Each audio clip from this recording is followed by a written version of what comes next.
Place this flying squirrel specimen under a UV blacklight. Something very unusual happens.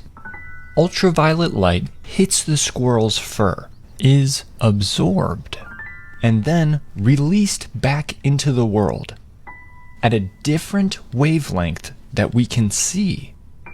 It's kind of like how scorpions glow green under a UV blacklight.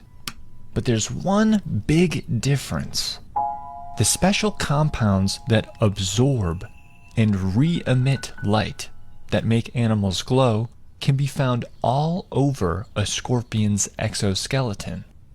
That's why they glow all over the place. But in flying squirrels, those special compounds are concentrated on their belly fur. Well, that means under a UV light, flying squirrels have glowing bellies.